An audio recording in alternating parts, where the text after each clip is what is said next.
শিয়া এক দল, এরা বলে আবু বকর আর উমরে ষড়যন্ত্র কইরা আলীর কাছ থেকে ইমামতি খাইরা নিছেন। বুঝছেন? তো হযরত আলীর শানে অনেক হাদিস আছে, অনেক গুরুত্ব, অনেক মর্যাদার হাদিস আছে, কিন্তু বিভিন্ন বিষয়ে বিভিন্ন জনের এক একটা মহত্ব আছে না? জি, সকলের গুণই এক জাত নেই, এক একজনের এক একটা বৈশিষ্ট্য আছে। তো এই বৈশিষ্ট্য বর্ণনা করেছেন আল্লাহর রাসূল আলীর জন্য, আবু বকরের জন্য আবু বকরের গুণ, উমরের জন্য উমরের গুণ, আলীর জন্য আলীর গুণ। এমনকি সর্বশেষ গাদিরে খুমের মধ্যে আল্লাহর নবী হযরত আলীকে বলেছেন, মানলাহুল মাওলা ফা আলীয়ু মাওলাহু, আমি যার মাওলা আলীও তার মাওলা। অর্থ কি?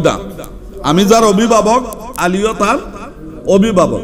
এখন এই হাদিসের কারণে কি আবু বকরের অভিভাবকত্ব চলে গেছে? কারণ আবু বকরকে অভিভাবকত্ব উম্মতের অভিভাবকত্ব দিয়েছেন, এটা বুখারী শরীফের হাদিস। সুবহানাল্লাহ বলেন। সুতরাং এই যে আকীদাগুলোর মধ্যে গরমিল পার্থক্য, আহলে সুন্নাত ওয়াল জামাতের আকীদা হলো আল্লাহর নবীর পরে খেলাফতের দায়িত্বভার আবু বকর, আবু বকর, আবু বকর, এর মধ্যে কোনো সন্দেহ। এবার দেখুন, রাসূল পাক সাল্লাল্লাহু আলাইহি ওয়াসাল্লাম 10 জন সাহাবীকে, এটা আকীদা, 10 জন সাহাবীকে দুনিয়াতে থাকতে জান্নাতের সুসংবাদ দিয়েছেন। কেন সুসংবাদ? জান্নাতের প্রথম একেবারে সুস্পষ্টভাবে নাম দইরা দইরা বলছেন, আবু বকর ফিল জান্নাহ, উমর ফিল জান্নাহ, উসমান ফিল জান্নাহ, আলী ফিল জান্নাহ, আব্দুর রহমান ইবনে আউফ ফিল জান্নাহ। সুবহানাল্লাহ। তাহলে দয়াল নবীজি যাদেরকে নিজের জবান মুবারক দ্বারা জান্নাতি বলেছেন, প্রথম খার নাম কইছেন, জোরে বলেন, প্রথম খার নাম কইছেন আবু বকর সিদ্দিক। আল্লাহর পবিত্র কুরআনুল কারীমের মধ্যে আল্লাহ পাক রব্বুল আলামিন নবীর সাথে আবু বকরকে লাগিয়েছেন। ইয ক্বালা লিসাহিবিহি লা তাহজান ইন্নাল্লাহা মা'ানা। আমার বন্ধু নবী আবু বকরকে যখন হিজরতের সময় বলেছিলেন লা তাহজান, আবু বকরকে সাথী বলেছেন কে? আল্লাহ। জোরে বলেন না। আবু বকরকে নবীর সাথী বলেছেন কে? ইয ক্বালা লিসাহিবিহি, যখন তিনি তার সাহাবাকে বলেছেন লা তাহজান ইন্নাল্লাহা মা'ানা, তুমি ভয় কইরো না, আল্লাহ আমাদের সাথে আছেন। আল্লাহ নবীর সাথে সাহাবী বলেছেন আবু বকরকে। এক দলেকে ইসলাম বলিয়া বলতেছে, আবু বকরে চিন্তাই করে খেলাফত নিয়ে গেছেন। খেলাফত ছিল আলীর, খেলাফত ছিল কার? তাইলে আল্লাহ যে ইসলাম এর উপর রাজি হইছেন, তাদের কথা ওই ইসলামের উপর রয়েছেনি। আল্লাহ সাক্ষ্য দিতেছেন আবু বকর রাসূলের সাথে, আল্লাহ সাক্ষ্য দিতেছেন আবু বকর রাসূলের সাথে। আল্লাহর নবীজির সর্বশেষ নামাজ, যেই নামাজে রাসূল পাক সাল্লাল্লাহু আলাইহি ওয়াসাল্লাম আসতে পারেন নাই, আবু বকর সিদ্দিক রাদিয়াল্লাহু তাআলা আনহুকে ওই নামাজের ইমামতি দিয়েছেন। কথা বুঝছেন? তাহলে কি এই কথা বোঝা যায় না নবীর জায়গায় কে হবেন? নবীজির পরে কে হবেন? ইমামতি কে করবেন? আবু বকর করবেন। এখন একদল আইসা বলতেছে যে না, ইমামতি পাওয়ার যোগ্য ছিলেন আলী, আর আবু বকর আর উমরে ষড়যন্ত্র কইরা নিয়ে গেছেন। এইটা বুখারী শরীফের হাদিস। সর্বশেষ বিমারের সফর শেষে, এই মাসের সফর ছাদের শেষে নবীজির বিমার বাড়ে, আর আখেরি চাহার সোমবাই বিমার একটু কমে।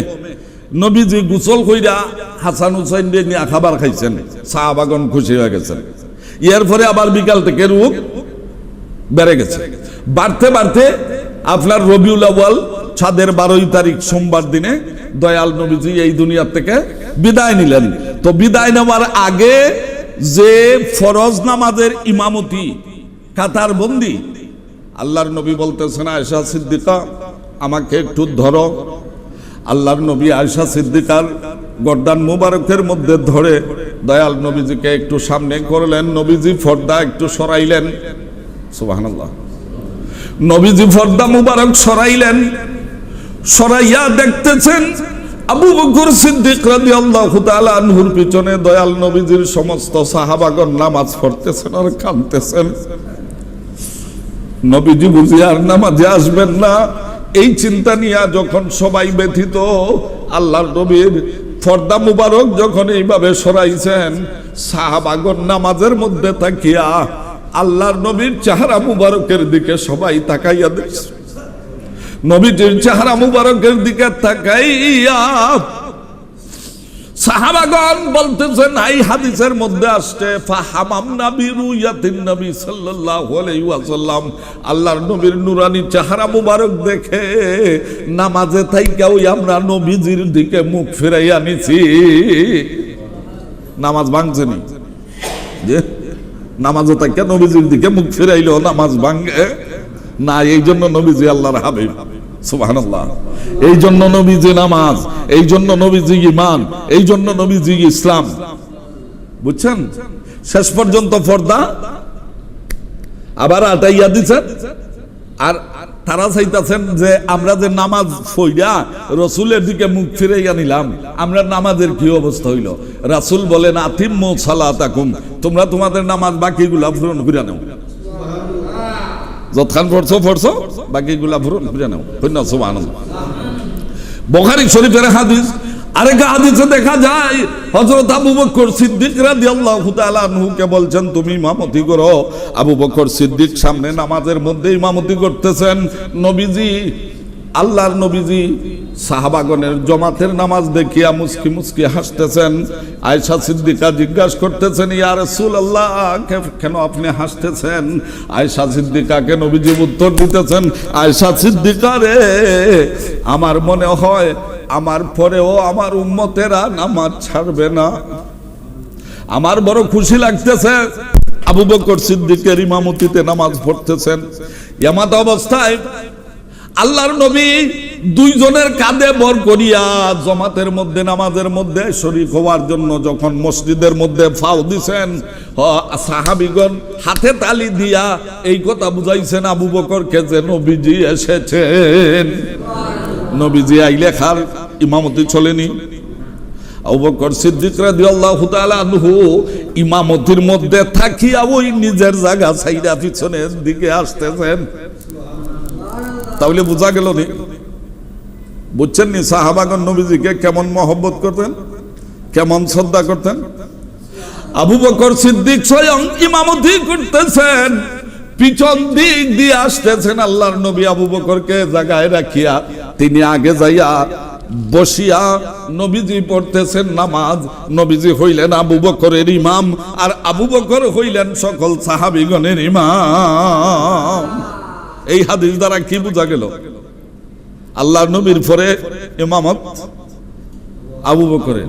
এখন শিয়া এক দল, এরা বলে আবু বকর আর উমরে ষড়যন্ত্র কইরা আলীর কাছ থেকে ইমামতি খাইরা নিছেন। বুঝছেন তো? হযরত আলীর শানে অনেক হাদিস আছে, অনেক গুরুত্ব, অনেক মর্যাদার হাদিস আছে, কিন্তু বিভিন্ন বিষয়ে বিভিন্ন জনের এক একটা মহত্ব আছে না? জি, সকলের গুণই এক জাত নেই, এক একজনের এক একটা বৈশিষ্ট্য আছে। তো এই বৈশিষ্ট্য বর্ণনা করেছেন আল্লাহর রাসূল আলীর জন্য, আবু বকরের জন্য আবু বকরের গুণ, উমরের জন্য উমরের গুণ, আলীর জন্য আলীর গুণ। এমনকি সর্বশেষ গাদিরে খুমের মধ্যে আল্লাহর নবী হযরত আলীকে বলেছেন মানলাহুল মাওলা ফা আলিয়ু মাওলাহু, আমি যার মাওলা আলীও তার মাওলা। অর্থ কি? আমি যার অভিভাবক আলীও তার অভিভাবক। এখন এই হাদিসের কারণে কি আবু বকরের অভিভাবকত্ব চলে গেছে? কারণ আবু বকরকে অভিভাবকত্ব উম্মতের অভিভাবকত্ব দিয়েছেন, এটা বুখারী শরীফের হাদিস। সুবহানাল্লাহ বলেন। সুতরাং এই যে আকীদাগুলোর মধ্যে গরমিল পার্থক্য, আহলে সুন্নাত ওয়াল জামাতের আকীদা হলো আল্লাহর নবীর পরে খেলাফতের দায়িত্বভার আবু বকর, আবু বকর, আবু বকর, এর মধ্যে কোনো সন্দেহ সুম্মা উমর। এই জন্য আকীদা কিতাবের মধ্যে ধারাবাহিকভাবে যারা কুরআন এবং হাদিসগুলোকে ছসে সারমর্ম উদ্ধার করেছেন, তারা বলেছেন আবু বকর হইলেন খেলাফতের মালিক। বুঝছেন? আল্লাহর রাসূল বলেছেন আল খেলাফাতু সালাসাতু সানাতিন, খেলাফত হবে 30 বছর। সুম্মাল মুলুক, 30 বছর নেই, সুম্মাল মুলুক, তারপরে আসবে বাদশাহী, তারপরে আসবে কি ইমারত, তারপরে আসবে রসুলের জবান হইল খেলাফত হইল আবু বকরের যুগ, উমরের যুগ, উসমানের যুগ, আলী রাদিয়াল্লাহু তাআলা আনহুর যুগ, হযরত ইমাম হাসান রাদিয়াল্লাহু তাআলা আনহুর 6 মাস। কয় মাস? 6 মাস। এই যুগ হইল খেলাফতের, এই যুগ হইল কি খেলাফতের।